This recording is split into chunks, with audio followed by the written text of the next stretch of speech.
Today is the third day after Russia launched its offensive against Ukraine. If you're joining us on WION at this hour, this is where things stand at this moment. The Kremlin has accused Ukraine of prolonging the conflict by refusing negotiations.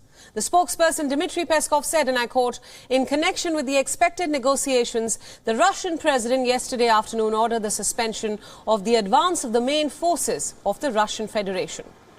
And since the Ukrainian side refused to negotiate, the advance of Russian forces resumed this afternoon.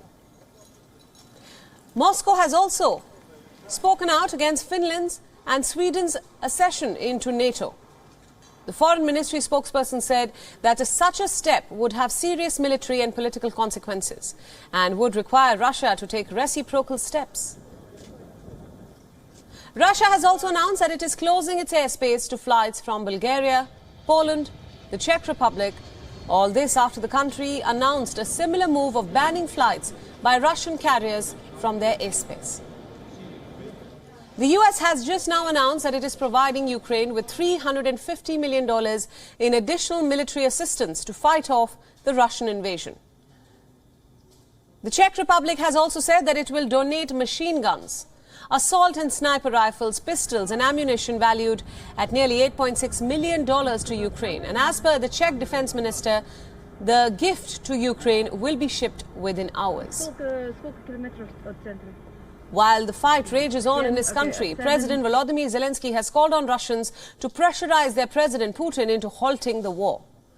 Zelensky also added that his country's forces have stopped a Russian plan to capture him overnight and install their own leader. We have withstood and successfully repelled the attacks of the enemy. The fights continue in many cities and regions of the state, but we know what we are protecting: the country, the land, and the future of children. It is our army that controls Kyiv and key cities around the capital.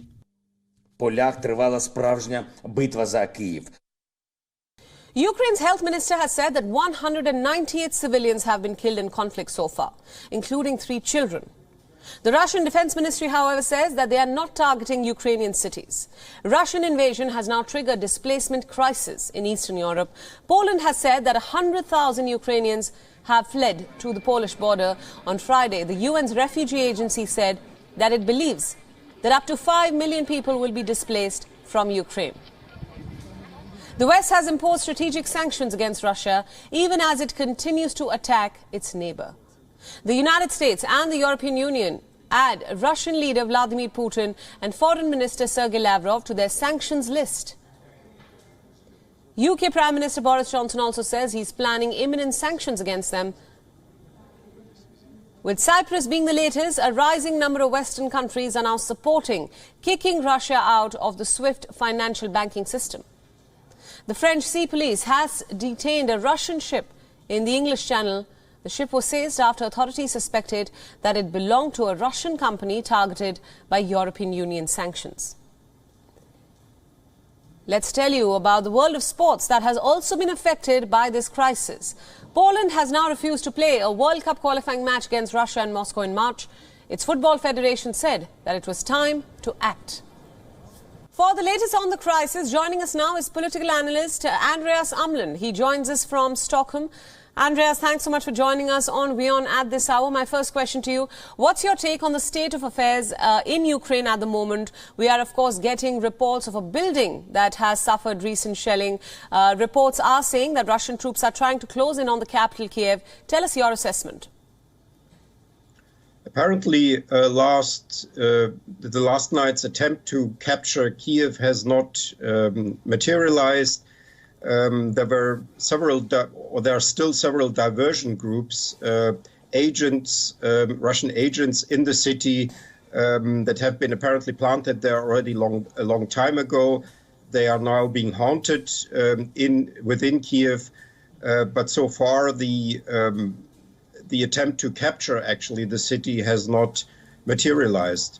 Another perhaps even more worth mentioning development is that there is now active fighting going on around Europe's largest nuclear power plant in the southeastern region of Zaporizhia, which has 6 active nuclear reactors and, as I said, is Europe's largest such nuclear installation. Right. We, of course, have been reporting on the same as well. Let's talk about the recent development in this conflict.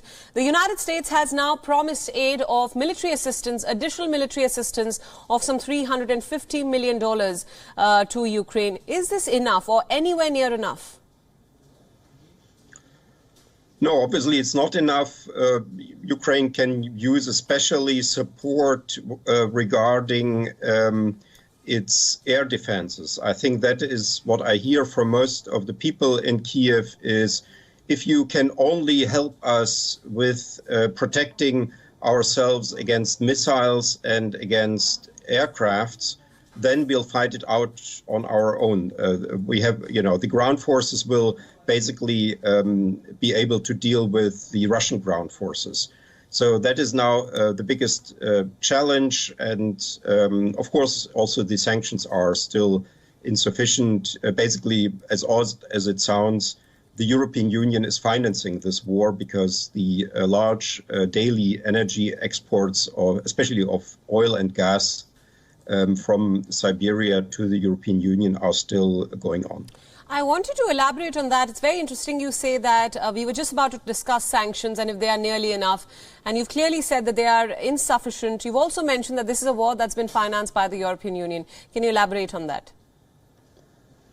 Well, if you look at the budget of Russia and also on at the large role that Gazprom, the gas monopoly, plays within the Russian economy, and one could even say within the Russian society, insofar as it is subsidizing the Russian economy and many private Russian households, basically all households that use gas or energy produced out of gas. And all of this is, of course, only possible because of the huge energy exports through the oil and gas pipelines that go from Siberia to the European Union. There's also some LNG and some other exports, but that's one of the major blocks of the Russian economy, of the Russian budget, is this income from the huge transportation, huge export of gas, oil, also coal and some other raw materials.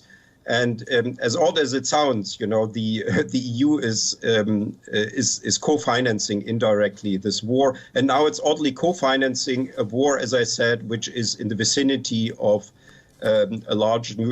Europe's largest nuclear power plant, and which is touching upon very basic national interests of each European nation.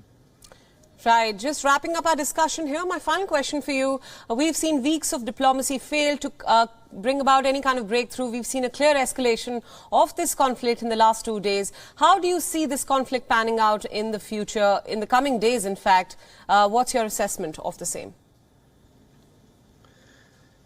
Well, for me, there are now two basic scenarios, which sort of ideal, typical scenarios. One is an all-out assault by Russia, basically, let's say, treating Kiev like Russia was previously attacking cities like Idlib or Aleppo in Syria, basically a large bombing campaign, Russia using everything that flies to bomb Ukraine into a capitulation, which would, of course, mean huge suffering and destruction of cities and mass murder. The other option that I'm hoping for, but which is much more difficult to implement, are some sort of negotiations. And there it's very difficult to say what Putin actually would want to get in such negotiations. It's also difficult to say what Ukraine could give him or the West could give him in such negotiations. There's an additional issue that Zelensky is not entirely free in these negotiations. Right. Even if he wants to make concessions, he has to make sure society is behind him when he makes concessions towards Russia for a ceasefire agreement. So this is very complicated, and so these are sort of two extreme scenarios, and anything in between is possible. Right, Andreas, thank you so much for all those insights and perspectives, and thanks for joining us on WION at this hour. WION World is now available in your country. Download the app now and get all the news updates on the move.